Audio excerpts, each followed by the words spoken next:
Pronto, agora estamos ao vivo no Facebook e no YouTube. Ainda bem que deu certo, estamos de volta.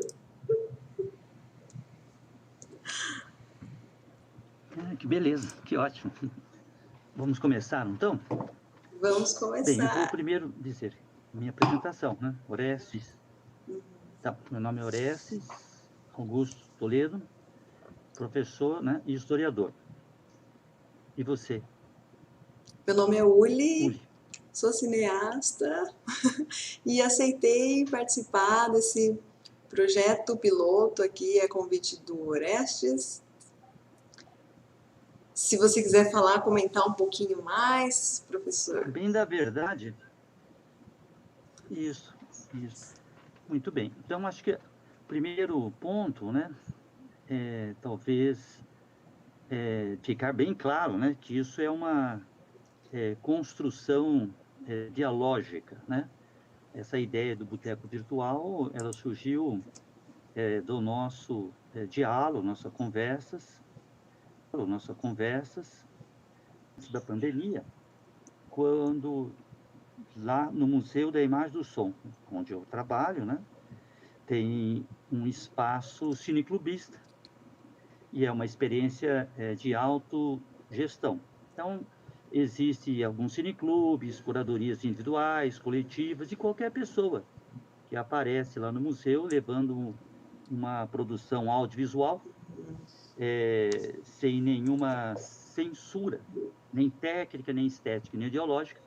Cuido apenas de duas coisas: de fazer a agenda, para encaixar o dia, a hora certa, e a mediação para obter toda a autorização institucional.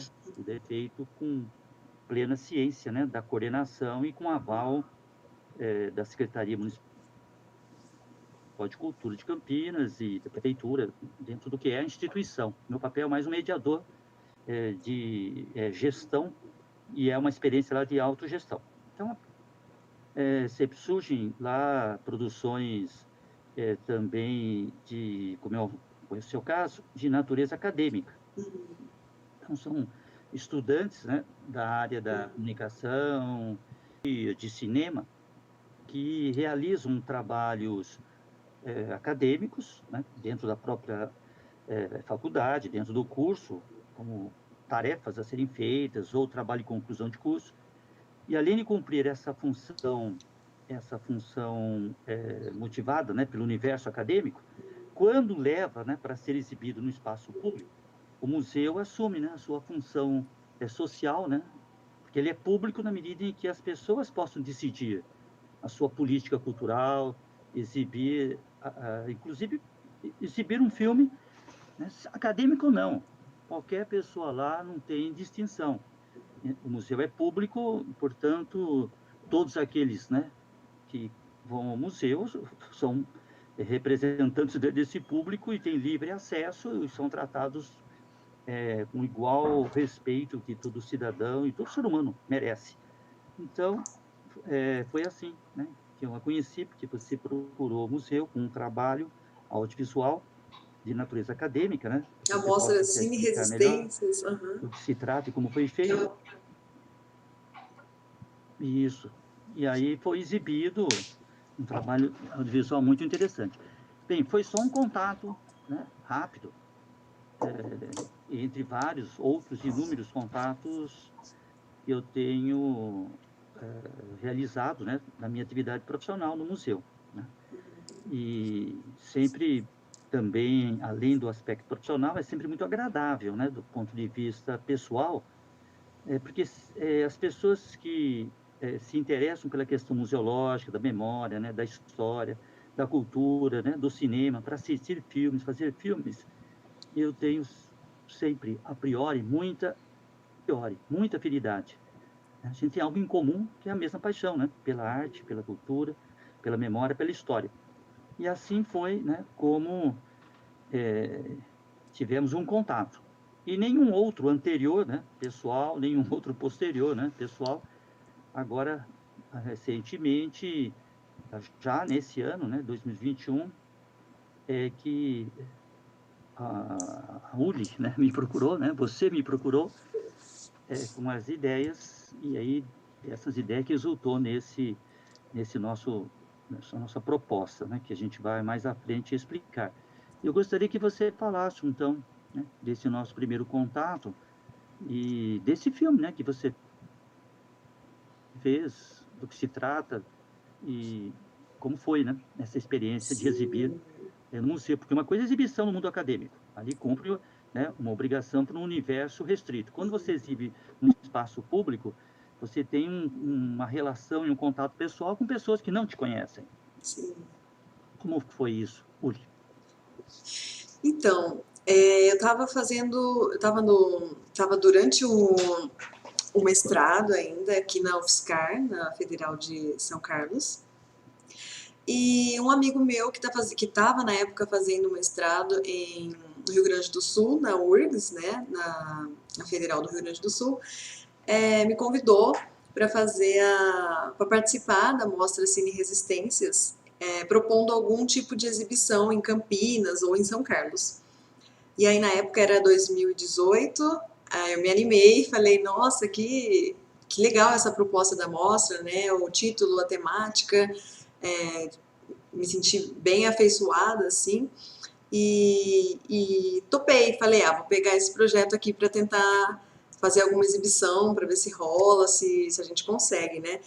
E aí em Campinas, conversei com o Orestes, fui falar na verdade entrei em contato com o Miss, né? E foi através do Miss que eu conheci. E em São Carlos acabei fazendo a mesma mostra, praticamente com a mesma programação no teatro da universidade de lá. E nessa mostra, inclusive, passou o Podados, que foi o curta-metragem que eu dirigi no quarto semestre da graduação, que foi na Federal de Pelotas, no Rio Grande do Sul. Já tinha sido finalizado há alguns anos, mas eu e o Douglas conversando, a gente achou interessante colocar também. É interessante falar que a Nádia Biondo também fez parte da curadoria da Mostra Cine Resistências de 2018, me ajudando com a programação, né, com os títulos, a gente trabalhou junto nessa parte, na verdade. E foi nessa época de 2018, então, que eu tive contato com o Orestes, que eu pude ter o prazer de conhecê-lo lá no MIS, e foi onde a gente deu início, né, aos nossos diálogos. Depois disso, eu visitei o MIS também para participar de alguns cineclubes, de algumas sessões do cineclube, onde também tive a oportunidade de conversar mais com o professor. E aí veio essa pandemia, né? Essa loucura, assim, pegou a gente super desprevenido, ninguém tava imaginando uma coisa dessa, que fosse durar tanto tempo. E aí nessa loucura de ficar em casa praticamente o tempo todo, só sair para fazer uma caminhadinha quando a gente sai. Na verdade, duas coisas, né? No meio dessa loucura toda da pandemia e dessa conjuntura atual, veio na minha cabeça de propor uma ideia para o Orestes, no sentido de simular um ato político, uma manifestação de forma virtual, né?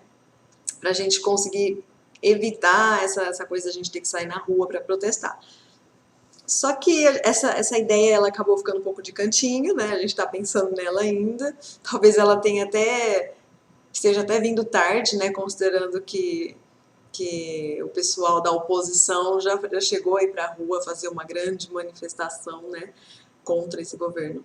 Mas, assim, desses pensamentos todos surgiu a oportunidade de conhecer uma ideia, né, do Orestes, de fazer uma conversa que acabou tendo o nome de boteco virtual. Mas se o senhor quiser explicar um pouco melhor essa questão, o que é esse projeto, por que estamos aqui, o que queremos com isso.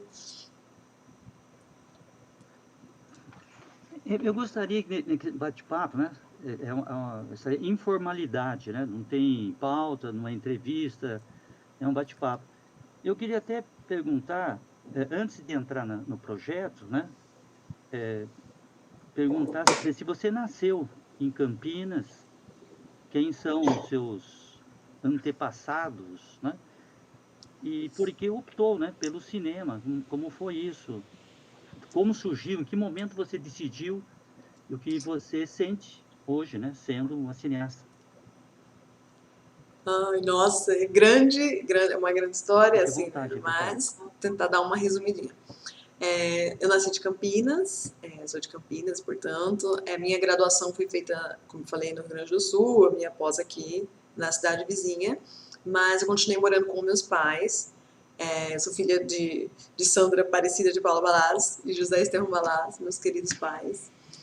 E, e foi muito louco, assim, esse começo da vida, essa questão da gente decidir para onde a gente vai, o que a gente vai fazer. Ali com 14 anos você já tem que ter mais ou menos em mente o que você está querendo para sua vida, e é tudo muito precoce.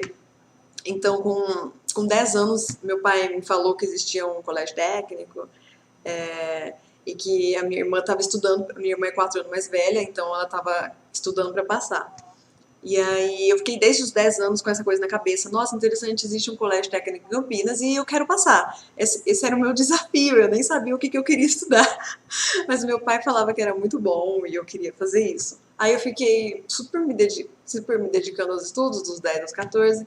Aí tive a oportunidade, o privilégio de fazer um cursinho preparatório, que foi o que abriu a porteira realmente, porque através do ensino público eu acho que, não sei se eu seria capaz de entrar no colégio técnico. Passei no colégio técnico, fiz o curso de processamento de dados, que foi super difícil para mim.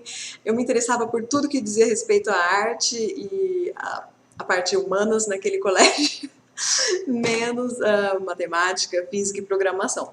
Mas, assim, eu queria terminar aquilo porque eu tinha um trauma já. Com 14 anos eu não sei de onde era esse trauma. Então, e aí a Voltou sim. loucura Você estudou no Cutuca, né? Eu estudei no Cutuca, 5 anos lá dentro. Foi no Cutuca. Sim. E aí, sim. E aí, quando eu já tinha. Entrei nessa multinacional, fiz um estágio de 1 ano mais ou menos, 1 ano e meio, e aí fui contratada. Então estava tudo perfeito, era só fazer uma ciência da computação. Eu olhei aqui os meus colegas, eu gostava muito de lá, o ambiente era muito legal, as pessoas eram muito, muito antes, mas eu sentia que tinha alguma coisa ali, sabe, eu naquele espaço, que não tava muito bem assim, sabe, encaixado.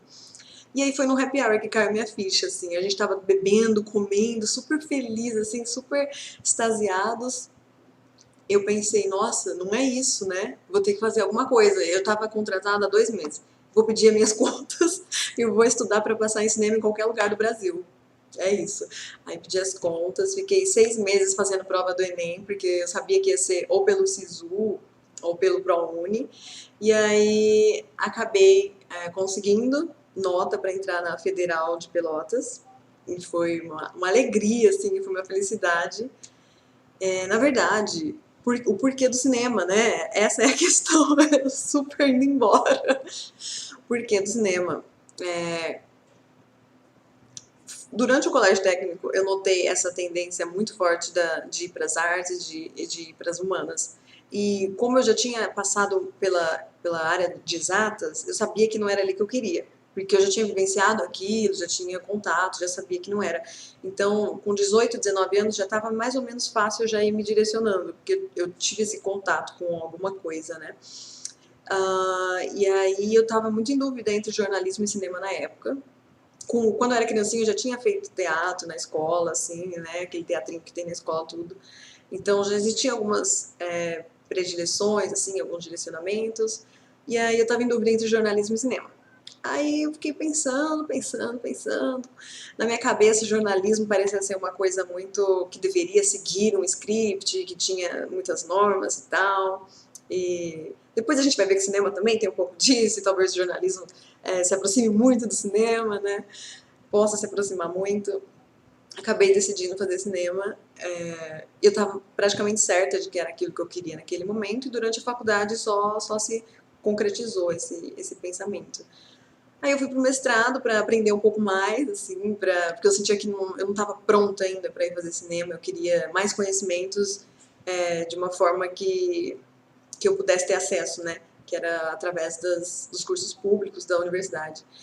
Aí estudei um pouquinho para passar, só que o mestrado é muito acadêmico, né? Uma coisa muito teórica. Eu saí de um curso que era praticamente que era muito prático, tinha teoria, mas era muito prático, a gente produzia um curta-metragem por semestre, praticamente, para cair num mestrado acadêmico, assim, né? Então foi esses ambientes.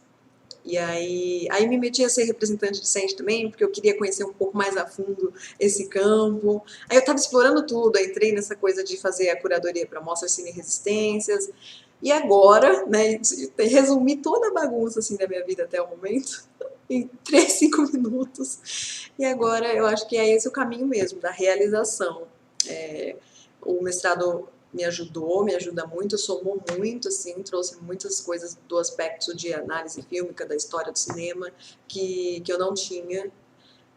Pensamento crítico, trouxe muitas coisas, foram 3 anos lá dentro. Então, isso tudo contribuiu muito para a minha formação, e eu acho que eu estou pronta para fazer, né? Então, é daqui em diante. E qual o tema do mestrado?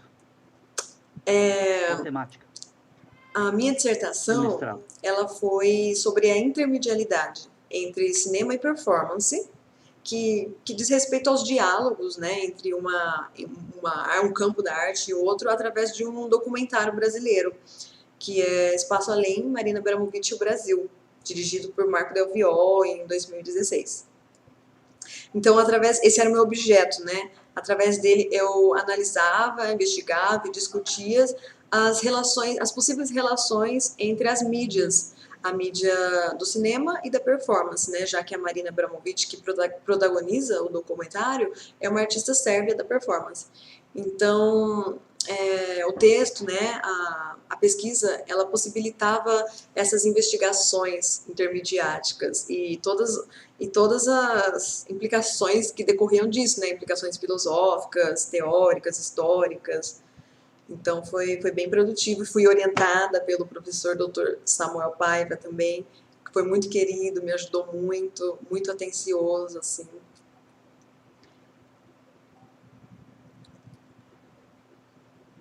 E você saberia pensar ou refletir sobre a sua influência, né? Quer dizer, na sua infância ou pré-adolescência já havia um contato com o cinema, né?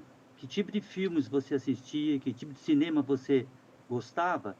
E você imagina qual é a influência, de onde surgiu, né, essa vontade de fazer cinema? Se você já pensava isso antes de entrar no Cutuca, as suas Nossa, experiências anteriores, né, com o cinema. E se você tem uma explicação de onde veio essa. que loucura essa pergunta, é tão... Nossa, ela parece comum, mas eu acho que parei para pensar exatamente sobre esse ponto. Que doido. Um paradoxo. Quando eu era criança, é muito engraçado, porque eu gostaria muito de ter aquelas histórias louváveis, sabe? Que a pessoa faz cinema, mas aí ela vai contar por que ela teve interesse em fazer isso e porque meus pais eram cinéfilos e eu assistia Bergman e eu assistia os filmes maravilhosos quando eu era criança. Eu queria poder dizer isso, mas eu não tive esse histórico, eu não tive esse passado. Isso influenciou, inclusive, na minha formação, nos desafios que eu fui ter durante a graduação e a pós-graduação. Eu cresci praticamente assistindo os filmes que passavam na televisão. Então, grande parte era sessão da tarde, tela quente, depois que eu fiquei mais mocinha, né, vamos dizer assim. E depois, aos 16, mais ou menos, eu comecei a ter acesso aos torrents na internet. Então, eu comecei a baixar os famosos filmes cults. E foi aí que eu percebi que existia uma vontade existia um fascínio em ver aquilo e existia uma vontade de fazer coisas no sentido.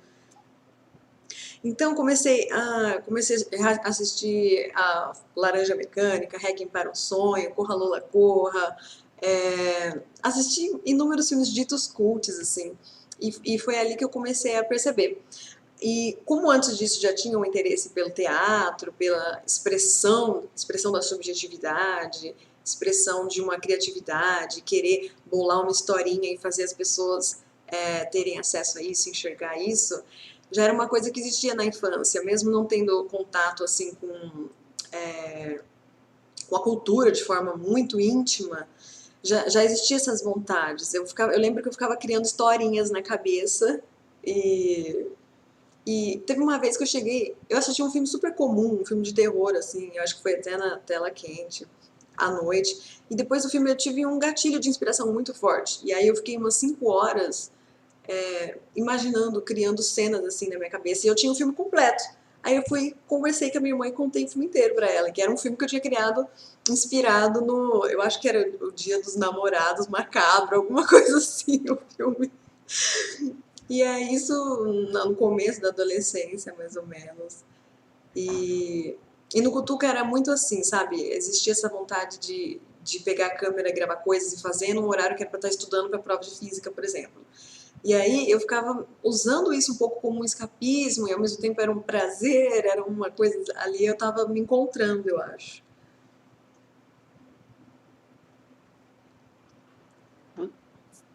Você tem algum cineasta de referência? No curso você deve ter tido contato com a história, né, do cinema, com esse patrimônio, né, do cinema de mais de um século, né, com Uhum. produções do cinema brasileiro, do cinema internacional. Você tem algum cineasta desses, né, clássico da história do cinema, do Brasil e mundial, que você tem como referência desse cineasta? Eu assisti todos os filmes, revejo os filmes, como referência mesmo. Tem Nossa, algum? eu acho que isso me falta muito ainda. Eu acho que é até difícil falar isso porque todo mundo tem assim as suas referências, né, muito fixas, né? Fulano e ciclano. Esse eu vi a filmografia inteira 3 vezes. Eu sinto que falta muito mesmo assim para mim referência ainda. Falta assistir muito filme e reassistir muito filme. Mas alguns nomes que eu poderia citar que me chamam bastante atenção hoje e são referências não só pelo narrativa, estética, mas também pela capacidade de realizar aquilo nas condições existentes. Primeiro de tudo, a gente poderia falar da Alice Guy Blaché, que foi a primeira cineasta, né, se eu não me engano, a fazer cinema na história do cinema. Então, ela tem centenas de filmes. Eu não assisti todos esses filmes, eu vi alguns, mas me admira muito essa capacidade de fazer cinema enquanto mulher numa época em que isso não existia, né? E então isso é uma história que me admira muito, que me encanta muito, me inspira e onde eu me apoio também. E é um privilégio, é uma oportunidade também poder ter tido acesso a essa cineasta, né? Só fui ter acesso a ela na pós-graduação, para a gente ter uma ideia como que as mulheres sofrem esse processo da invisibilização, né? A gente não aprende lá em História 1, por exemplo, eu não aprendi, por exemplo, em História 1, ou pelo menos não me lembro de ter sido citado a Alice Guy Blaché. De repente foi citado de uma maneira muito passageira. Então, ela é uma referência por essa força de criar esses filmes naquela época. Hoje em dia, agora dando um salto imenso, assim, indo um pouco mais para a atualidade, eu citaria a Elisa Capa, que, se não me engano, tem uma formação no jornalismo, mas produz filmes de muito impacto social, que mobiliza muita gente e tá causando estrondos aí, Brasil afora, né? Eu conheci ela através daquele filme que ela faz uma peregrinação na África. Como que é o nome mesmo? Ai, não me lembro agora. Não me lembro, mas exibimos no museu. A gente. Depois teve Espírito a Revolta, que a Exibimos gente no... exibiu na mostra também. E tem o recente agora. A minha memória é horrível. A minha memória é horrível. Eu morro de vergonha com isso. Esses são duas mulheres que eu citaria assim lá dos primórdios e agora mais da atualidade. Mas eu sei que isso é uma coisa que, inclusive, essas são perguntas que me jogam na parede, porque elas me fazem encarar problemas, né? São uns pequenos problemas que eu ainda tenho. E aqui é uma exposição, né? A gente está olhando para essas questões e tendo que fazer alguma coisa sobre isso. Então foi um dos impasses, assim, quando eu pensei nesse convite de participar dessa conversa, porque é isso, né? A gente ou coloca uma máscara daquilo que a gente não é e tenta vender, uma coisa para a gente conseguir impulsionar nossa carreira profissional ou nossa imagem pessoal até, ou a gente assume o roubadão que é e tenta ir se melhorando, se aprimorando a partir do fato de encarar isso, né? De poder olhar isso e falar, tá, então é aqui que eu preciso trabalhar para conseguir de fato vender uma coisa que eu realmente sou. Então essa coisa de estar exposta e ter que jogar real, falar a verdade, ser sincera, ser honesta, é uma coisa que eu gosto, me desafia na sua ideia de criar isso, essa plataforma para a gente conversar aqui, como se a gente estivesse numa mesa do bar, numa mesa de bar. Ela me encantou por causa disso, mas ela me deu muito medo ao mesmo tempo. Foi totalmente ambivalente, assim, porque eu quase desisti, eu quase não fui. Eu falei, eu vou preparar tudo lá pro Orestes, fazer a fala, conversar com outras pessoas, eu vou ficar só na parte técnica se eu conseguir. Porque é difícil, né? É difícil topar com galera, com pessoas, né? Galera não, com pessoas que estão abertas a isso, a bater uma conversa aparentemente íntima, só que para todo mundo ver. Então, é difícil, mas a vida passa muito rápido se a gente não topar fazer essas coisas, né? E de repente já foi. Obrigada pelas perguntas, Orestes. Eu não sabia que eu seria entrevistada. Eu só queria concluir, talvez, né, para você poder perguntar também, mas é uma outra curiosidade, né? Qual é a proposta, né, de fazer cinema? Do ponto de vista dois aspectos. Primeiro, o cinema, digamos, dentro da realidade, né, de mercadológica do Brasil, né? Você faz um filme sem ilusões, né, que vai exibir no shopping. É uma indústria, né, cultural, cinematográfica. E você tem produções do ponto de vista da linguagem, né, padrão. Você vê isso em séries brasileiras.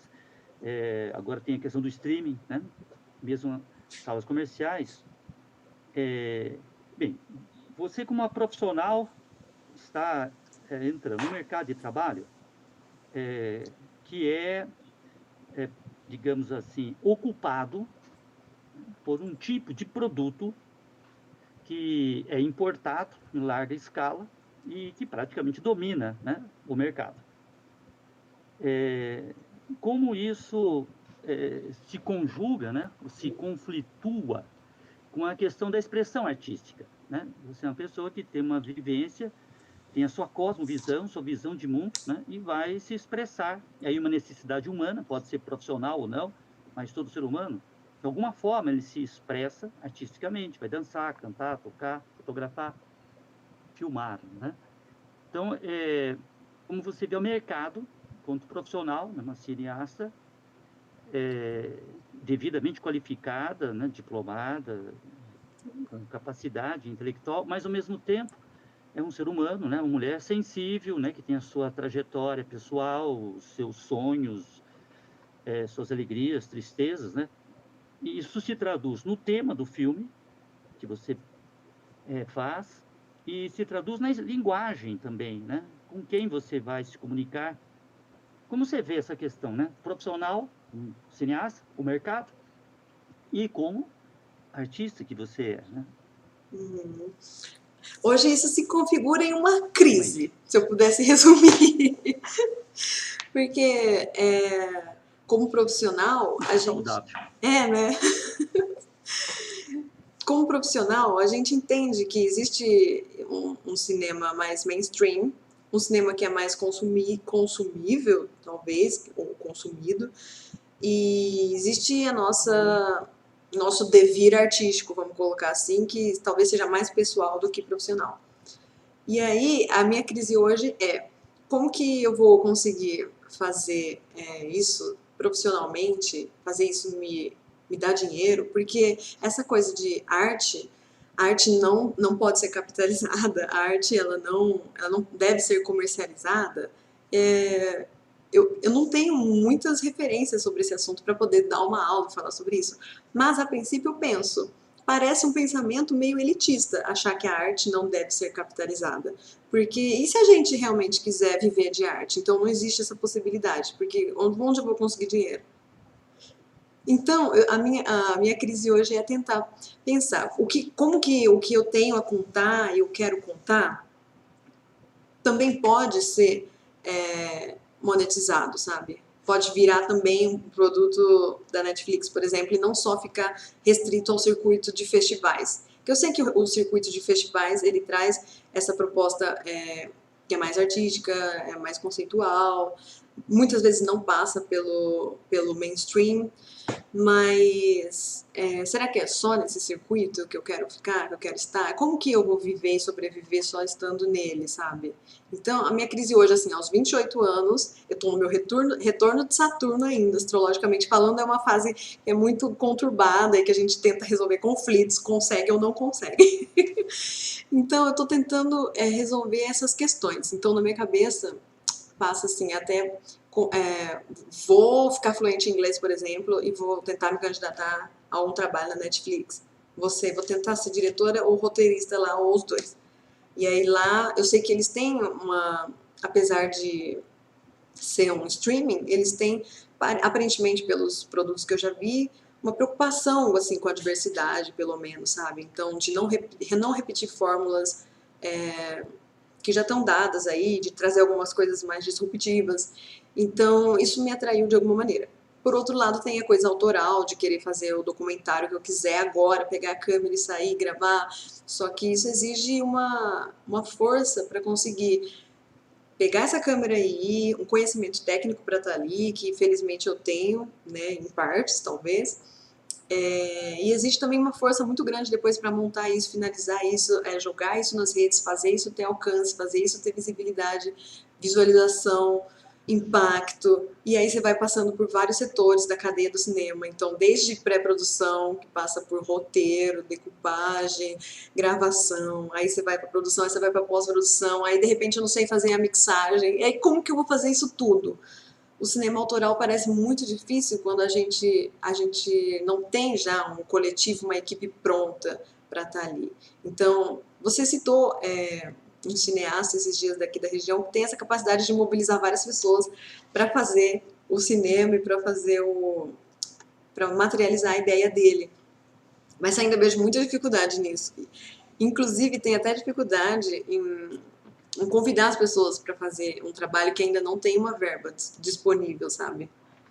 É como se eu estivesse sendo desrespeitosa, mas eu sei que as pessoas, elas fazem as coisas por amor. Eu já fiz coisas muito por amor, assim, em projetos onde pessoas dirigem, onde pessoas escrevem, mas então, essa é a crise, sabe? Eu estou tentando nesse momento captar verba através de edital, para conseguir convidar as pessoas com grana e fazer uma coisa, fazer girar o mercado da economia do Brasil. E atualmente, assim, para resumir o que eu estou fazendo, Aliás, né? Porque eu só falei das crises. Eu estou rodando um longa-metragem que a princípio vai se chamar Anhanguera 92, que fala da história de duas meninas que vão pedir carona enquanto são adolescentes para conseguir chegar à praia sem grana, porque elas não têm grana. E como que essas meninas refazendo essa história já adultas depois de 10 anos. O filme é sobre isso, sobre esse embate de duas mulheres na pista enquanto adolescentes e depois na fase adulta, ainda que seja no começo da vida adulta, lá perto dos seus 28, 30 anos. E além de trazer essa questão do embate, né, do que é amadurecer enquanto mulher hoje nessa sociedade, traz essa questão do que é esse corpo feminino na estrada, protagonizando road movies e produzindo road movies, né, que é um campo, é um gênero, ainda que tenha produções de mulheres, ainda muito dominado pelos homens, né, os homens protagonizam a maior parte dos road movies e produzem esses filmes. E eu acho que passa justamente por essa dificuldade da mulher estar ali na estrada, tão vulnerável hoje, nessas condições que a gente vive. Então, é para cutucar essa questão, fazer refletir sobre isso e provocar mesmo as mulheres do tipo, é perigoso? Mas vamos lá, porque esse espaço também é nosso. Pode ser considerado uma inconsequência, uma Isso que você desajuizada. acho que é uma ideia muito interessante e com certeza resultará num filme muito significativo. Mas esse dilema, né, que você coloca, né, entre a arte e a indústria, o cineasta como profissional e a sua sobrevivência material, me fez lembrar uma carta que o Marx escreveu para um escritor.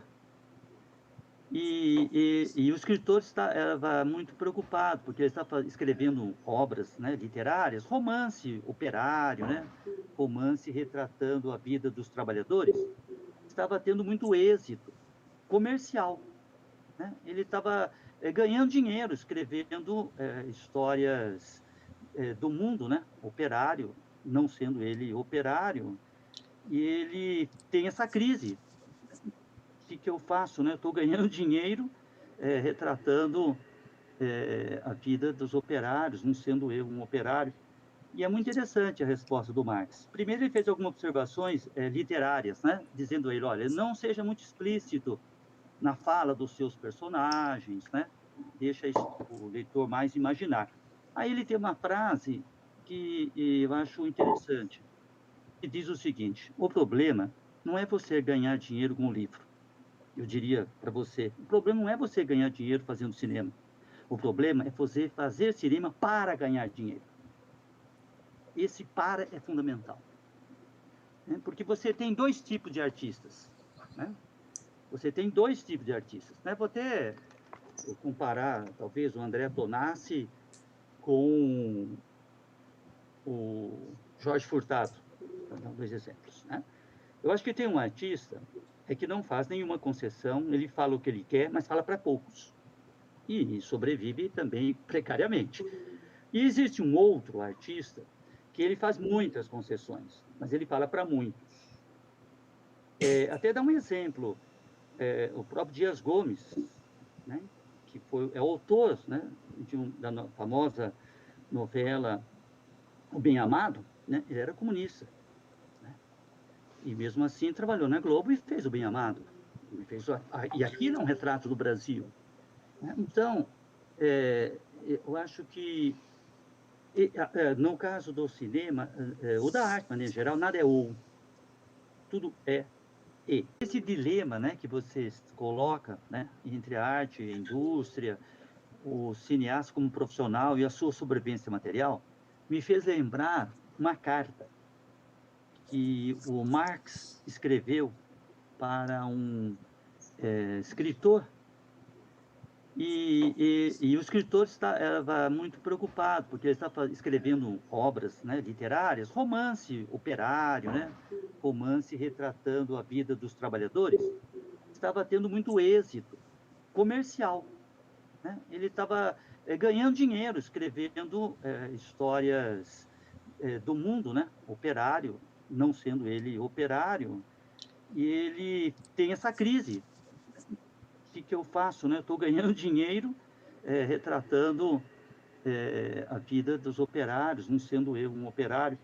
E é muito interessante a resposta do Marx. Primeiro, ele fez algumas observações literárias, né? Dizendo a ele, olha, não seja muito explícito na fala dos seus personagens, né?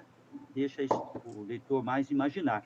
Aí ele tem uma frase que eu acho interessante, que diz o seguinte: o problema não é você ganhar dinheiro com o livro. Eu diria para você, o problema não é você ganhar dinheiro fazendo cinema. O problema é você fazer cinema para ganhar dinheiro. Esse para é fundamental. Né? Porque você tem dois tipos de artistas. Né?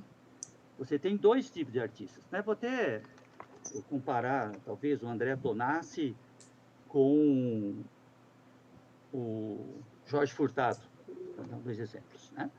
Eu acho que tem um artista que não faz nenhuma concessão, ele fala o que ele quer, mas fala para poucos. E sobrevive também precariamente. E existe um outro artista que ele faz muitas concessões, mas ele fala para muitos. Até dar um exemplo, o próprio Dias Gomes, né, que é o autor, né, da famosa novela O Bem Amado, né? Ele era comunista, né? E mesmo assim trabalhou na Globo e fez o Bem Amado. E aquilo é um retrato do Brasil, né? Então, eu acho que, no caso do cinema, ou da arte, de maneira geral, nada é ou, tudo é e. Né? Eu acho que é importante um cineasta que consegue fazer um filme que atinge o grande público, mas coloca ali, né, algumas coisas, seja na estética, né, seja na temática,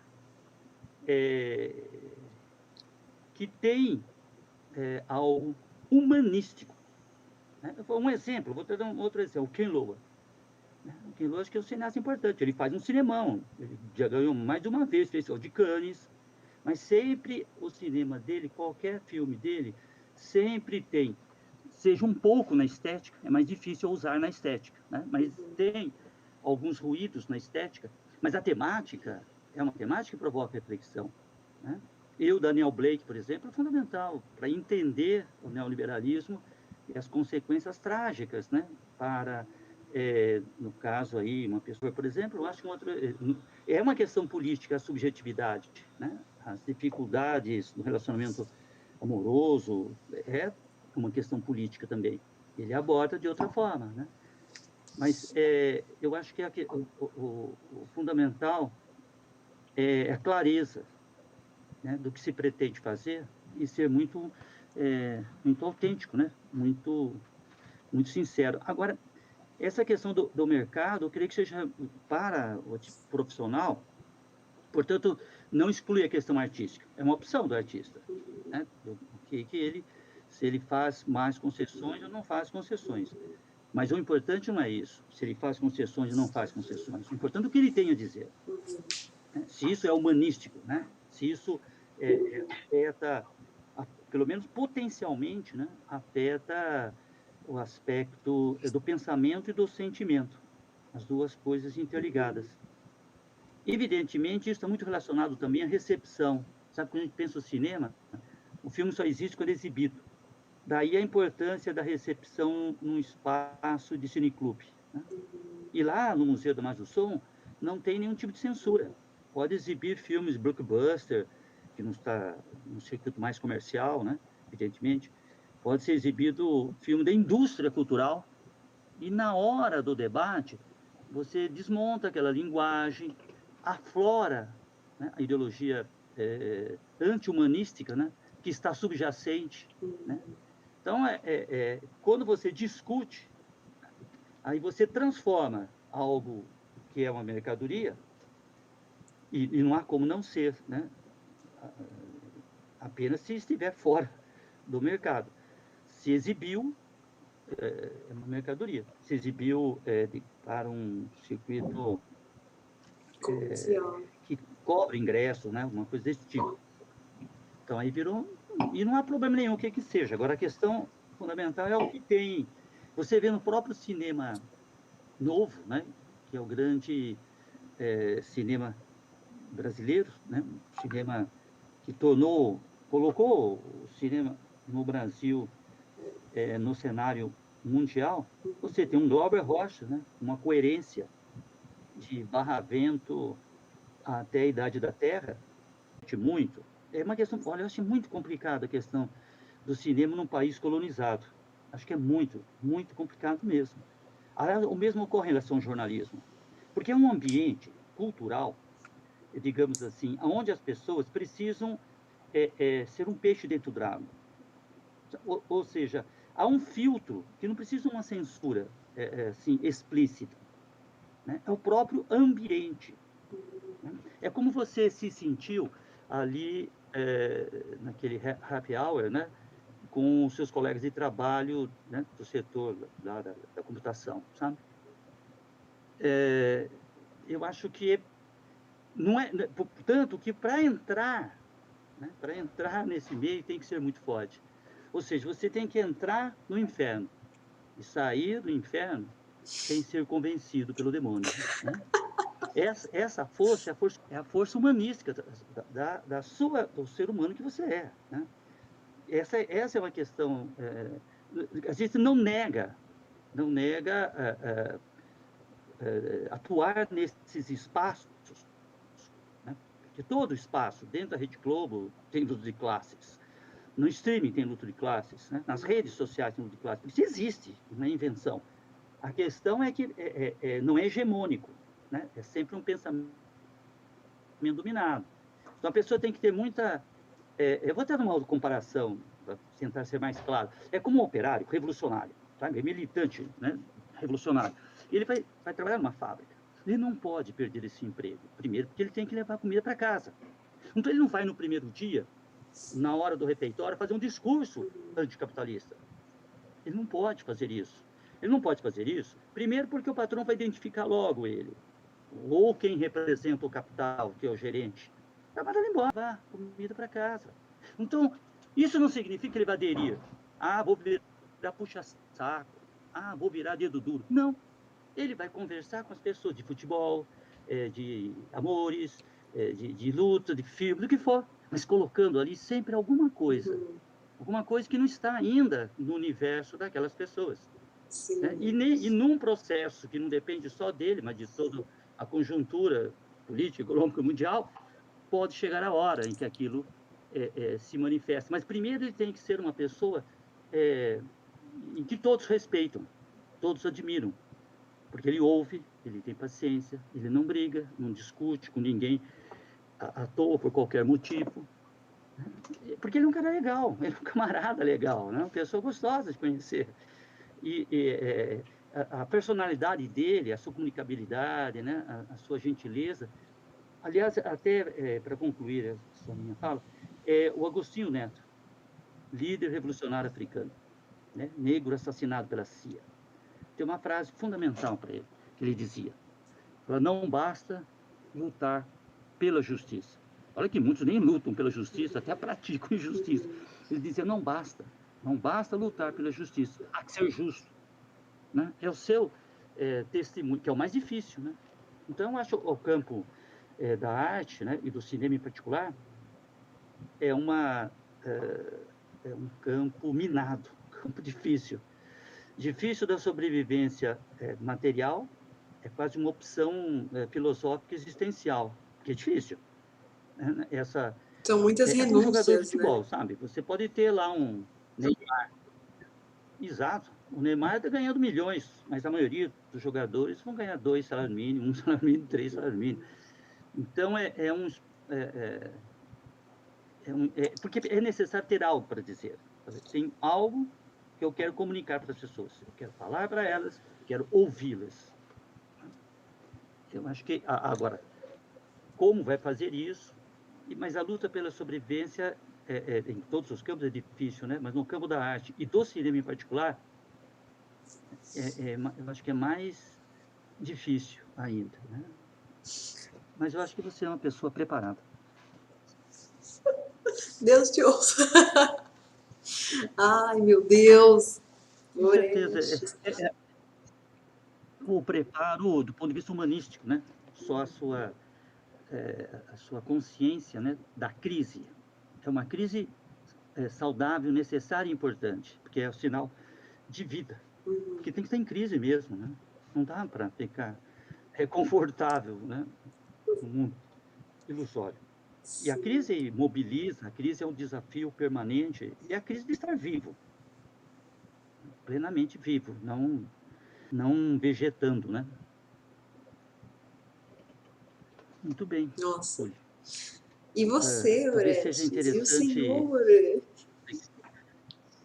Gostaria de colocar as Como? questões também.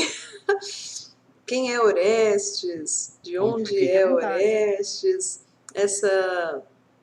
Essa opção pela, pelo partido, pela história, depois pelo cinema, ou antes pelo cinema, como isso aconteceu antes de chegarmos aqui no Boteco Virtual?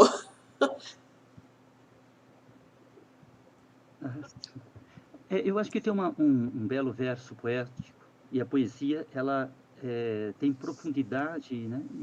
E através da síntese. O Ferreira Goulart. Ferreira Goulart, ele tem um verso que define.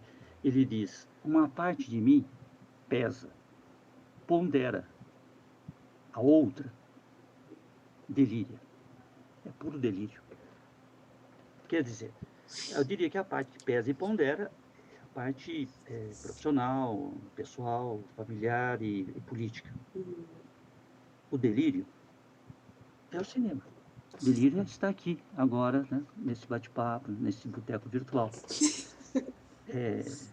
Delírio exatamente no sentido do risco, né? De se arriscar e não vestir nenhuma fantasia, né? E expor as contradições, né? Nossa, que É difícil, sempre né? É por isso que às vezes eu até falo assim, historiador, cineasta, um cineasta e historiador, as duas coisas juntas, né? Porque eu trabalho no museu nesse setor de história oral em audiovisual. E o delírio, né, do cinema é um delírio que é o máximo da adrenalina na hora da ideia, que não se sabe de onde vem, e quando coloca no papel, num roteiro, é um delírio. Delírio total, adrenalina mil, porque isso é Deus. A filmagem, o momento da filmagem é outro delírio, né? Porque parece que você... Uma coisa até meio estranha, parece que incorporou alguém em você. Né? Porque eu, normalmente, sou muito tímido, né? E na gravação, na filmagem, entro em êxtase total. E depois o outro delírio é o delírio da edição. A edição é uma coisa fantástica, né? Porque o material bruto, seja ficção, documentário, ele se impõe, né? E hoje em dia com a edição digital, né? Porque eu fiz algumas experiências em Super 8 e era muito mais difícil, porque tinha que cortar, remendar, colar, né? Eu acho que Você nesse teve essa ponto experiência na a moviola, né? experiência do Super 8 Não, ou não? então eu acho que não é excludente, sabe, Uli? Eu acho que no caso da expressão artística, né, nada é obsoleto. São formas e instrumentos diferentes de expressão. Né? O problema é a lógica do mercado, que fabrica os equipamentos. Né? É como se fosse assim, uma indústria de fabricante de tintas, né, decide que a cor verde é obsoleta. Né? Aí o artista não pode mais usar o verde para pintar. Né? Eu acho que a questão é adequar o que você quer dizer com os recursos materiais humanos que você dispõe. Né? Por isso que quando eu falo cinema, é só, é só do caráter assim, experimental. Né? Até excluo o quarto delírio. Né? Porque o primeiro delírio seria do roteiro, da ideia em si, que é uma coisa deslumbrante. Depois o roteiro é a parte de gravação mesmo, né? Que se envolve pessoas, e é uma coisa que a coisa está acontecendo ali, é quase um teatro, né? Porque está acontecendo ao vivo, na frente da câmera, atrás da câmera, do lado, tudo.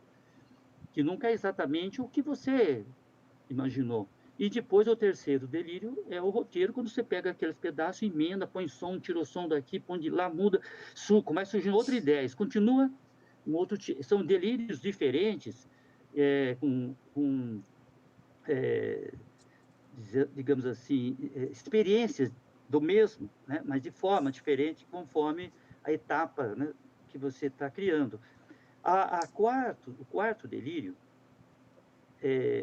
que é adrenalina também, esse eu não sei, já aconteceu algumas vezes, mas eu fico muito sem delírio, eu não fico empolgado, entusiasmado, que é a exibição. Né? Já Nossa. teve curtas, né, que eu me dei fazendo com os amigos, tudo coletivo. Né? Exibido lá no MIS, a sala lotada, tudo. Parece que eu estou mais... quando terminou, na verdade, terminou não, quando acabou, né? Porque não termina nunca. Chega uma hora que tem que parar, né? Mas, aliás, acaba sendo quase uma obsessão, né? Tem que parar, porque senão não para nunca. Até porque o que faz parar, mesmo você sabendo que não acabou, é porque surgiu um novo. Nossa, isso é verdade. Surgiu um Ele impõe o espaço dele, né? Ele aí, faz o vai outro logo, acabar. vai logo. Exatamente. Isso mesmo, porque falei, acabar logo com isso aqui, joga lá, agora, porque eu tenho que fazer o outro, eu tenho Isso que é concentrar no verdade. outro. Que é uma coisa que você dorme, acorda, pensa o tempo todo, aquela, né, você está... E eu acho que é muito importante também as outras Nossa, isso é referências, maravilhoso. sabe? Eu acho que o, eu acho que o cinema exige muitas referências, a literatura, né, as artes plásticas de maneira geral, a música, né, a Uhum. poesia, dança, sabe?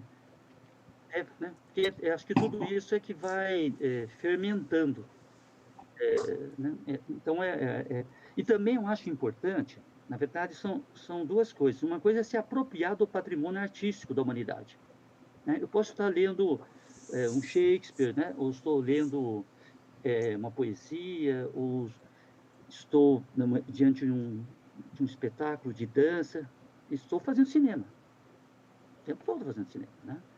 Mas eu acho que junto com isso, que é a parte, assim, eu diria assim, da emoção, né, da sensibilidade, eu acho que é importante se apropriar também do patrimônio histórico, científico, a sociologia, a filosofia, a política, né? Porque as coisas estão interligadas. Nada chega à cabeça sem passar pelo coração. Então, porque a técnica, eu acho que é o instrumental, né? Mas o que antecede a técnica, né? Eu acho que é a questão o que dizer, né? Como dizer, né? Então, a ideia e a emoção, né? As duas coisas não estão separadas, né? O pensamento e o sentimento.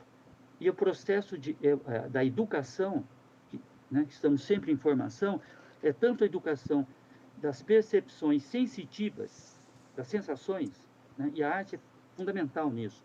E também a formação cognitiva, né, das ideias, do choque das ideias, né, nesse esforço de interpretação do mundo, da realidade. E aí você introjeta tudo isso e isso tudo fermenta. Por isso é a questão da expressão artística é uma necessidade humana. Por isso que eu digo que os nossos ancestrais, né, que pegaram pau, pedra, cipó, né, para fazer o machado, aí nasceu um humano, não Homo sapiens, Homo faber. Eu sei por que ele fez isso, né? Aí nasceu um humano, para comer, né? Matar os animais e comer. Mas nessa mesma época, essas mãos faziam coisas aparentemente inúteis, pintavam cavernas. Macaco não pinta cavernas, né? Então, a expressão artística, eu acho que é fundamental para... Não é hobby, pode ser profissão, né? Mas é uma necessidade do próprio processo de humanização, né? Tornar-se humano, porque você recebe, né, uma série de influências contraditórias e fermenta dentro de você anjos e demônios, né? Alegrias e tristezas, e tem que expressar isso na busca da comunicação, para romper a inevitável solidão, né, de você com você mesmo. Então, por isso que o Cineclube é uma coisa tão importante. Todas as vezes que foram cineastas, estou falando que esteve lá no museu, um patriarca, né, um homem cineasta que é um patriarca do cinema documentário brasileiro, que é o Vladimir de Carvalho, né? Ele esteve no museu, né, com a sala ali lotada, uma pessoa já de bastante idade, né? Veio numa viagem longa e era quase meia-noite. E ele empolgado falando de cinema. E vejo lá no museu também um jovem, né? Cineasta, com seu primeiro longo, seu primeiro curta, também empolgado com o contato com o público, né? Eu acho que essa interação, ela que é possibilitada pelo Cineclube, eu acho que é de fundamental para a formação humana, cultural, intelectual do, do espectador e do realizador. Por isso que em relação ao cinema no Brasil, o grande problema é que ele é ocupado, né, por um produto estrangeiro, estadunidense. Desde 1911, quando se abriu o primeiro escritório da Columbia Pictures, é um predomínio, né, desse tipo de cinema. Nunca com tanta hegemonia como é no dia de hoje. Mas um predomínio, porque não é só uma mercadoria. que você consome. É um processo de construção de visão, de ideias, né? De valores, de ano clássico. Um melodrama, né? Um filme no ar. Então você tem uma narrativa ali, você tem valores. Pode discordar ou não, mas você tem uma narrativa. Porque é um mundo que tinha narrativa, né? Que tinha começo, meio e fim. E o final sempre é happy end, né? O bem vence, o mal é derrotado.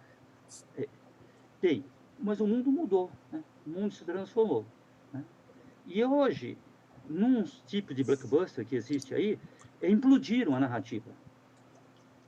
Não tem. Eu, às vezes, assisto esse tipo de filme, eu não consigo entender, sabe? Porque a pessoa mata um, mata outro, explode, corre. Tudo pela A ação, né? duração dos planos é muito rápida. Tudo pela ação, não tem humano, nada de humano. E eu acho que essa sucessão rápida de planos curtos, o filme é quase um videoclipe de planos curtos, rápido. Então não dá tempo para você absorver. Você não tem um segundo sequer uma sensação falando, não estou entendendo, o que é isso? Então, isso é uma relação também com o mundo, né? Porque se você não indaga, você sai dessa experiência estética com a ilusão de que o mundo é algo seguro, que tudo, né? Você não precisa pensar nada, tudo já está pronto. E Tudo você tá fica no pronto. imediatismo. A ação da tela, na verdade, está reforçando um ativismo do dia a dia de um presente que não tem passado e não tem futuro, porque então tem história. Não precisa contar uma história. É um tipo de cinema que é onde não tem um personagem, né, que você possa perceber as suas angústias, as transformações, e a estética narrativa sempre lhe dá a certeza de que tudo você entende, Tá tudo né? E aí mastigado você ali. acaba tendo a impressão que o mundo é possível, tudo mastigado, né? Então dá uma falsa segurança, né? Bem, então, resumidamente, eu acabo falando, né, demais. Não sei se você tem alguma indagação mais objetiva. Uma coisa para mim é uma novidade. Então, além desse Orestes ser esse exibidor que promove cineclubes e debates e altos debates, tem esse Orestes realizador do cinema também, que está lá nos sets, nos estúdios de montagem, de edição. Essa eu não sabia. Isso. Não, e nesse aspecto, eu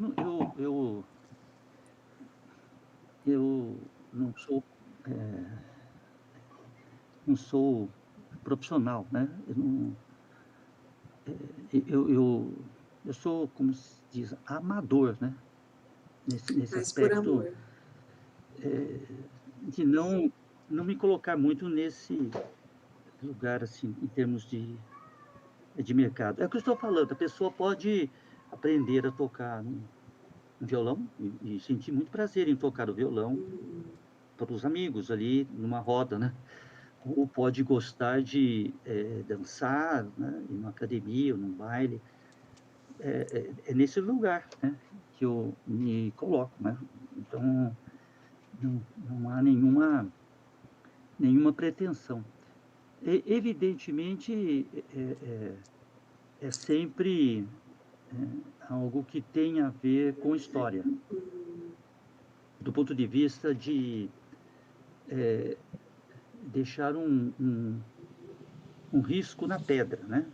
Dizer, ó, Uma estive, pintura porque rupestre ali, por isso que o cinema é cinematográfica. fantástico. Exatamente. Porque o audiovisual, né, o cinema, ele permite ser imortal, né? E é uma forma de imortalidade. É tanto que eu trabalho também no Museu de História Oral, e às vezes esse material, que é memória, né, fonte primária, material bruto, ele é editado coletivamente, né? Nunca nada do que eu estou falando é só, né? Estou falando de uma experiência pessoal, mas sempre é coletivo, sempre junto com outras pessoas, né? Com quem a gente tem muita afinidade, né? Mas, e às vezes a gente tem alguns trabalhos coletivos lá no museu, né, que são de pessoas que já faleceram. Então, quando é exibido, quando é transformado num curta, usando todo o tempero, né, da gramática, do visual, e é uma interpretação, né, já é um recorte, né, fica claro, né, é fantástico, porque isso sim eu acho uma coisa fantástica e não é nada autoral, digamos assim. O que é fantástico é aquela pessoa estar vivo na tela. Para quem já conheceu, né, que mata saudades, a pessoa se emociona. E quem não conheceu, passa a conhecer, poxa, eu nunca pensei, né, que essa pessoa, sabe, nunca imaginei que tinha. Então, eu acho esse tipo de trabalho também é muito, acho que é muito interessante, porque aí a gente, digamos assim, está a serviço. Daí o meu desespero, né, de fazer história oral, não é, aí não é uma coisa que não é pessoal. Eu acho que quando vira um documentário, um de ficção, aí sim é pessoal, esteticamente, tematicamente, né, e sem nenhum compromisso a não ser, honesto intelectualmente, né, sincero. Agora, no caso da memória oral, que é material bruto para fontes de pesquisa, ou a transformação disso num tipo de documentário, que é quase um subgênero de documentário, né, porque aí você está a serviço, né, de permitir que aquela pessoa seja conhecida, não só pelo pesquisador, raro pesquisador, né, motivado pela temática, que fica horas e horas na telinha, olhando, parando, anotando, mas sim para um público comum, para qualquer pessoa, né. Então, para você fazer esse diálogo, né, falar: "Olha, essa pessoa é e são pessoas que, evidentemente, que eu não tenho necessariamente nenhuma identidade, tá. Eu posso ter lá desde um sindicalista até a memória de um fascista, né. Eu não tenho, né, gravado, memória dele, isso não era importante. E todos são humanos, né. Evidentemente, quando eu digo fascista, é operador do sistema, né, reprodutor do sistema, né, que reproduz. Então, eu acho fantástico essa questão, né, de preservar a memória. E o cinema, ele é uma arte que você tem que ficar no escuro, né, para ver, e ele é muito onírico. Mesmo um documentário, que é uma ficção também, né, é no sentido de que o espectador tem uma suspensão temporária, Da durante a realidade. exibição, do juízo de real. Ele esquece que é uma tela, tanto que ele chora, se emociona, torce, né. Então, e esse poder do cinema é um poder, mágico e perigoso, dependendo das mãos que o utilizam, né. É uma ferramenta política, né? É muito perigoso. E é extremamente política, em todos os aspectos, né. Pode ser uma política de dominação, uma política até a memória de um fascista, né. Eu não tenho, né, gravado, memória dele, isso não é importante. E todos são humanos, né. Evidentemente, quando eu digo fascista, é operador do sistema, né, reprodutor do sistema, né, que reproduz a linguagem da crítica, né. Então se propõe a fazer uma linguagem criticando a injustiça, a desigualdade, a exploração, o ódio, a violência e tal. Só que ele diz que a linguagem da crítica, ela tem que começar com a crítica da linguagem.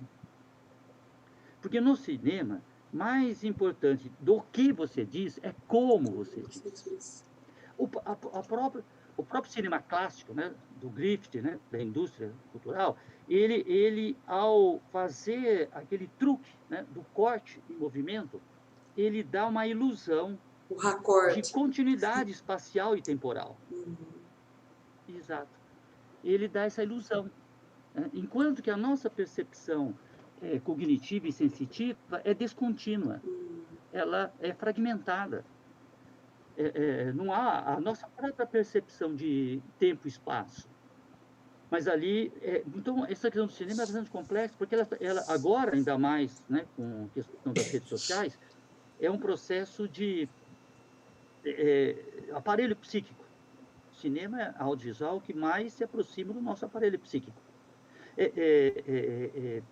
Para exemplificar, o nosso ancestral, antes do fogo, tinha que dilacerar a carne com as mandíbulas.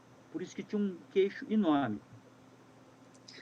Né? Então, um invento ali, que é o fogo, que permitiu, né, a cerâmica, depois fazer a carne ficar mole, provocou uma mudança anatômica. E eu digo para você que a questão do audiovisual, no estágio atual, digamos assim, está provocando uma mudança numa física, no aparelho psíquico, na nossa rede de neurônios e conexões neurais. Isso é perceptível, é lógico, ao longo do tempo, mas o tempo está ficando cada vez mais curto. Pelo bem e pelo mal.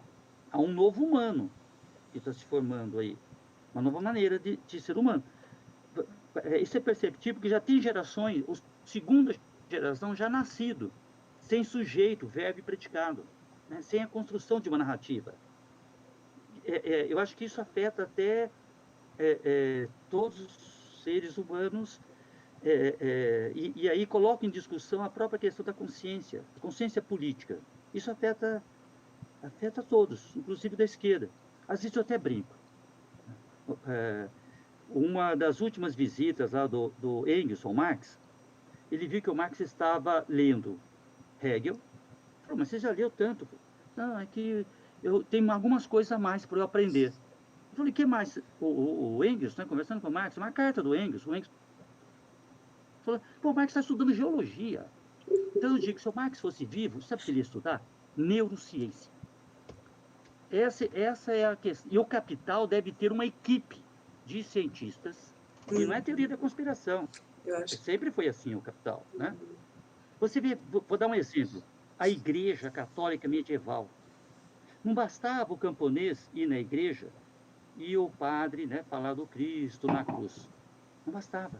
Era necessário, havia crucis, que é quase uma história em quadrinho, é quase um fotogramas, é quase um cinema, e mostrar o Cristo com aquela coroa de espinho e aquele sangue escorrendo. É imagem. Né? A imagem é antes do raciocínio lógico. Bem, acho que eu estou divagando muito. Né? A proposta desse episódio é fazer uma coisa mais rápida, assim, para lançar um pilotinho, né, Orestes? Mas é bom devagar. Acho que a gente consegue devagar nos próximos. A gente pode devagar mais nos próximos. Conversa de boteco é sempre, pelo menos pelo que eu vejo, é sempre fragmentada. Sim, é um falou, conceito. Olha, é um bom título. Excelente título, porque acho que primeiro tem um aspecto que eu acho que é a informalidade. Né? Dizer, inclusive, eu tô bebendo aqui o vinhozinho, espero que o senhor não esteja assim. Eu acho que essa... É verdade. Você sabe que essa questão boteco, eu acho que é uma questão conceitual, né? Eu diria até existencial, né? Filosófica. Não é a questão do espaço físico, né? São pessoas que ou já se conhecem e gostam de conversar, né? Descompromissadamente, ou pessoas que você acaba conhecendo, né? Lá, né? No boteco. Muitas amizades nascem também, né? No boteco. Eu acho que essa questão de ficar mais solto, né? Mais à vontade, e com forte teor afetivo e de lazer, né? Mas é engraçado, né, Orestes? Que nosso boteco virtual, exato, é até uma maneira de tentar superar o distanciamento físico, né? Eu acho que eu chamo isso até aula virtual, cineclube virtual. Eu digo até que é redução de danos. Nossa! Ver o que dá. É quase que uma necessidade desesperada, né? De comunicação. Nossa, sim. Porque nós somos seres sociais, né? A gente tem que interagir com as pessoas, conversar com elas, ou mais ou menos, mesmo quando a interação social é pouca, a própria pessoa é resultado dessa interação, né? O humano se faz nessa. Né? Aliás, foi esse espírito gregário que permitiu uma espécie animal tão frágil que somos, né? Sobreviver, né? E por incrível que pareça, uma espécie que é capaz de se destruir a si mesmo também, né? O que é paradoxal. Então, lembra um pouco também uma outra expressão, né? Que é a filosofia de Botequim, né? Ou seja, é uma forma, né, de não intelectualizada. Uhum. Né? Então, a ideia é essa, né? A ideia é não ter muita formalidade. Eu não sei como que a gente vai conseguir mais pessoas para participar, né? Porque a ideia é eu, você e um convidado, né? E agora tem uma questão também que muito me motiva, são duas questões que estão sempre interligadas. Uma é a questão afetiva, né, da memória afetiva, né? Elas são conexões, né? Conceitual, né? Eu diria até existencial, né? Filosófica. Não é a questão do espaço físico, né? São pessoas que ou já se conhecem e gostam de conversar, né? Descompromissadamente, ou pessoas que você acaba conhecendo, né? Lá, né? No boteco. Muitas amizades nascem também, né? No boteco. Eu acho que essa questão de ficar mais solto, né? Mais à vontade, e com forte teor afetivo e de lazer, né? Mas é E essa ideia engraçado, né, aqui Orestes? do nosso boteco virtual, trabalhar com ela, e a parte mais difícil é procurar outras pessoas, difícil para mim, né? Procurar outras pessoas, fazer o filme. É um prazer, mas é um sofrimento, porque aquilo vira uma obsessão. Uhum. Né? Você É uma prisão. tá Enquanto você naquilo, não tem que terminar, você tá lá. exato. E eu tenho alguns pesos, né, nas costas de trabalhos não concluídos. Nossa. Mas vou concluir, né? Estou caminhando para isso. Então, é o mesmo caso aqui, né? Falou, nós vamos fazer uma coisa que talvez, né, ninguém vai assistir, ninguém vai se interessar. Inclusive, até me lembrou, eu não vou saber com exatidão, mas o Machado de Assis, né, numa obra ele fala, talvez se tiver 6 leitores do meu livro, tá bom. Mas aqui tem outra coisa que é motivante, eu acho que é a questão histórica. Daí a importância da gravação, disso ficar registrado, para aqueles que virão depois de nós, possam aprender com os nossos acertos e erros. E é o risco na pedra também. Então, sempre tem essa finalidade atual. Da Né? Quando necessidade. a gente imagina uma intervenção, né, artística, política, tudo é político, né, na realidade atual, mas é também memória. Como? Da necessidade, né, O que também. você disse?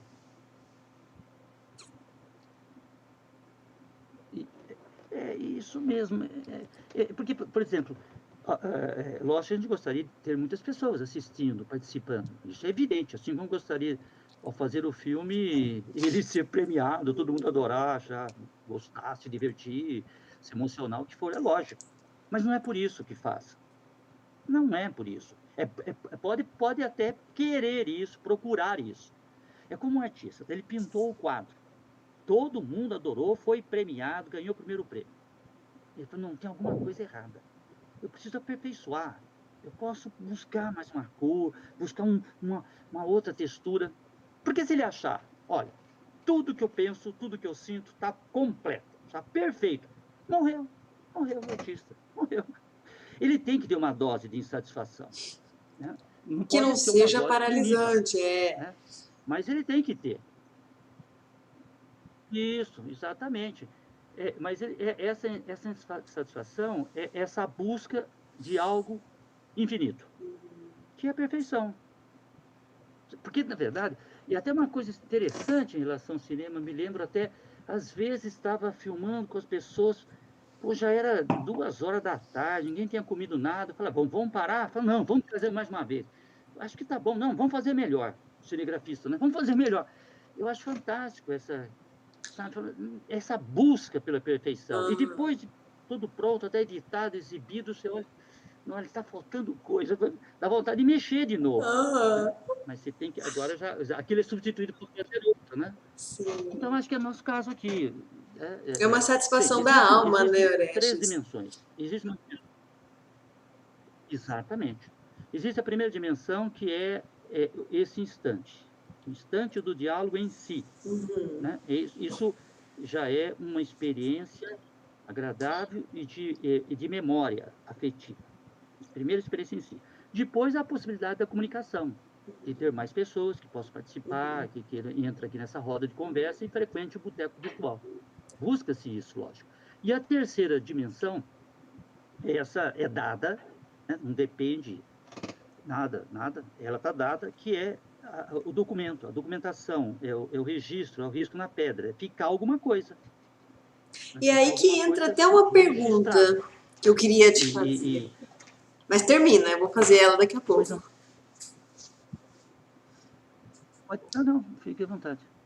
Que é em relação a isso, Não, não, você. eu É? terminei, pode Ah, falar. tá. Em relação a isso, pode ser ignorância da minha parte.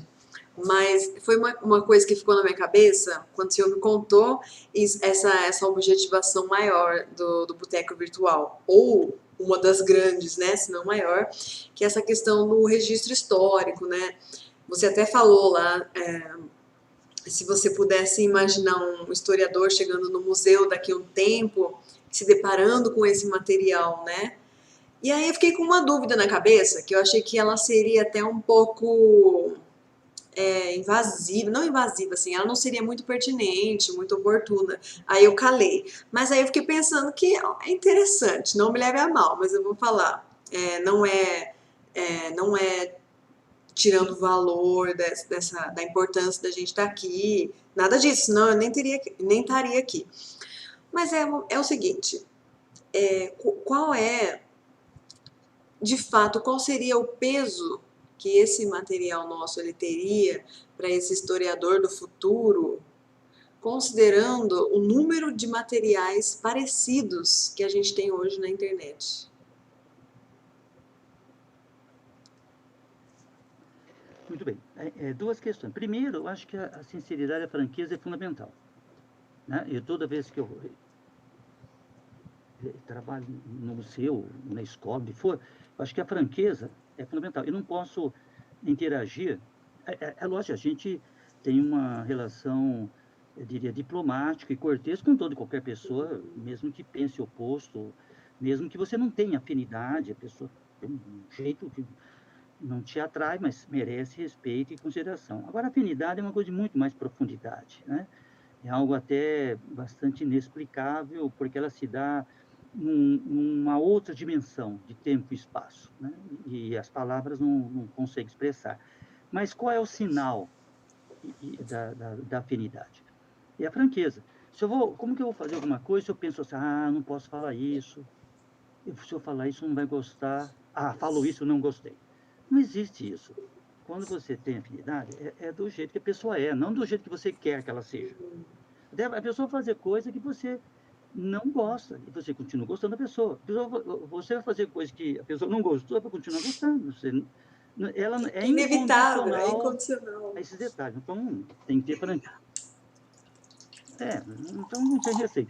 Bem, essa questão, eu penso o seguinte: isso vai ser decidido pelo historiador do futuro. Ele decidirá. Porque o que ocorre, na verdade, e aí você abordou um problema sério da história, né?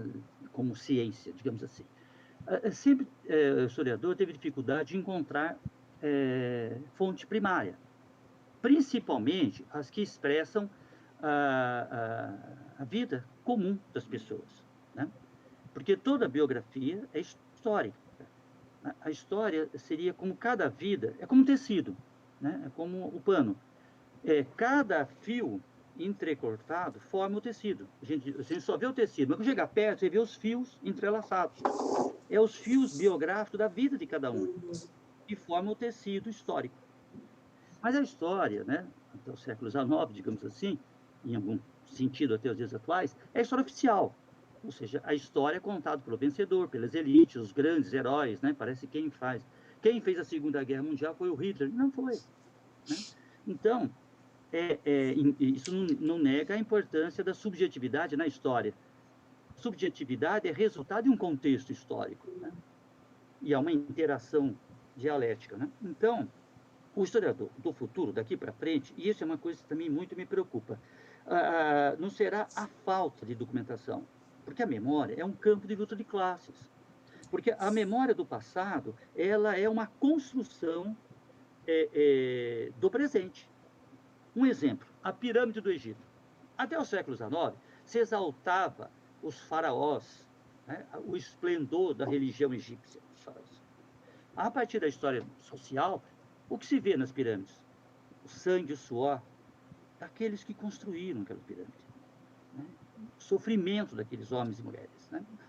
Mudou a pirâmide? Não mudou, a gente está lá. O que mudou é o nosso olhar do presente em relação ao passado. Aliás, isso é para a vida pessoal. Eu, digamos assim, com 30 anos eu lembrava de algo de 15.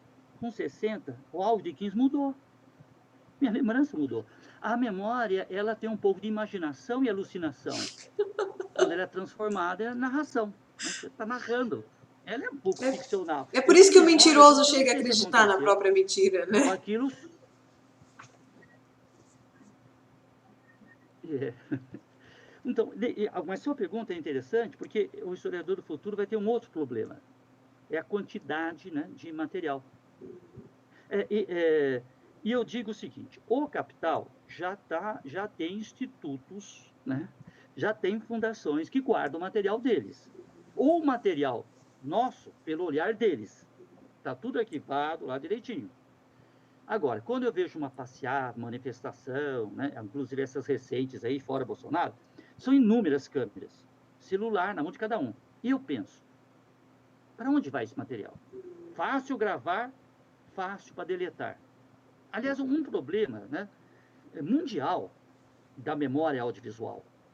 E eu estou falando isso porque eu até no Cine Ouro Preto, Cineop, né, eu assisti uma palestra exatamente sobre a questão dos arquivos digitais. Olha, um era da Unesco, né, da ONU, o outro era uma ONG, né, ativista em Nova York, e um brasileiro, da Associação Brasileira de Preservação do Audiovisual, né, que é uma entidade da sociedade civil. É o mesmo problema. Onde vão colocar essa imagem? Vão colocar no HD, ou perder o HD, vão pôr na nuvem. Então, aliás, numa das palestras, estava até o Vladimir de Carvalho, ele falando, eu não consigo imaginar onde fica todo esse material, porque eu sou da época da película, eu pego aquilo ali, agora eu não sei onde está. Né? Está na nuvem, está onde? Então, o primeiro problema é esse, porque você tem que preservar. Né? Não basta gravar, tem que preservar. Qual é o outro problema? Olha, eu vejo 5, 6, 20 câmeras filmando. Para onde vai tudo isso? Vai ser catalogado? Porque senão é como eu tenho uma pilha de jornais, uma pilha de livros. Ah, você tem o livro da Guerra de Troia? Eu tenho, agora onde está, eu não sei. Então você tem que preservar, e preservar é um problema muito sério, né? Desde a ONU, que é uma entidade enorme, né? Mas tem dificuldades financeiras, né? Porque o equipamento está ficando obsoleto, você tem que migrar, e aí você tem que comprar equipamentos novos, porque a lógica é do mercado. O mercado está fabricando os equipamentos, não é para preservação da memória, né? Porque não é um mercado consumidor lucrativo, museus, né? Os museus enfrentam o problema mais ou menor grau, primeiro mundo, segundo mundo, terceiro mundo. Né? Então, são dois problemas, né? Então não tem receio. Bem, essa questão, eu penso o seguinte, isso vai ser decidido pelo historiador do futuro. Ele decidirá. Porque o que ocorre, na verdade, e aí você abordou um problema sério da história, né? Como ciência, digamos assim. Sempre o historiador teve dificuldade de encontrar fonte primária. principalmente as que expressam a vida comum das pessoas, né? Porque toda biografia é histórica. A história seria como cada vida, é como um tecido, né? É como o pano. Cada fio entrecortado forma o tecido. A gente só vê o tecido, mas quando chega perto, você vê os fios entrelaçados. É os fios biográficos da vida de cada um, que formam o tecido histórico. Mas a história, né, até o século XIX, digamos assim, em algum sentido até os dias atuais, é a história oficial. Ou seja, a história é contada pelo vencedor, pelas elites, os grandes heróis, né? Parece quem faz. Quem fez a Segunda Guerra Mundial foi o Hitler. Não foi, né? Então, isso não nega a importância da subjetividade na história. Subjetividade é resultado de um contexto histórico, né? E há uma interação dialética, né? Então, o historiador do futuro, daqui para frente, e isso é uma coisa que também muito me preocupa, não será a falta de documentação, porque a memória é um campo de luta de classes. Porque a memória do passado, ela é uma construção do presente. A questão digital traz vantagem e desvantagem, como tudo. Não pode nem ter uma visão, como se diz do Humberto Eco, né, apocalíptico, né? Nenhuma visão delirante, né? O adesismo. São desafios que são colocados, mas quando a humanidade coloca um desafio, eu acho que ele traz em si também a solução. Né? A questão de buscar, né? De encontrar, por mais difícil que seja. Então, a gente não sabe, como eu disse, eu acho que é um risco na pedra. Me faz lembrar o final do filme, que era o filme que o Stanley Kubrick estava fazendo com o Stanley Kubrick estava fazendo com o diretor, desculpou o nome dele, o diretor que fez Contatos Imediatos, Spielberg. Não sei se sabe dessa história. O Stanley Kubrick, né, um cara absolutamente genial e muito inteligente para saber atuar dentro da indústria, né? Cada gênero que ele trabalhou, ele questionou o gênero, né? Mas dentro da indústria. Mas só que ele foi para a Inglaterra. E ele sabia trabalhar publicidade e sabia trabalhar metodicamente os custos. Nunca estourou os custos, nunca atrasou os prazos. E fez uma obra fundamental. E ele, já no final da vida, estava à distância, né, pela internet, ali, fazendo um roteiro que ele procurou o Spielberg, porque acha que fazer aquele roteiro só o Spielberg faria. Né? E os dois estavam escrevendo junto o roteiro, e o Stanley Kubrick morreu, e o Spielberg terminou o filme. Que agora não consigo... A inteligência artificial. Ah, inteligência Não sei se você viu. artificial! A Não primeira sabia que parte tinha esse é histórico do Spielberg. Kubrick nela. A primeira parte... Nele. Isso. A primeira parte é o Spielberg. O Spielberg é a questão do menino, né, do boneco, que quer ficar humano. Né?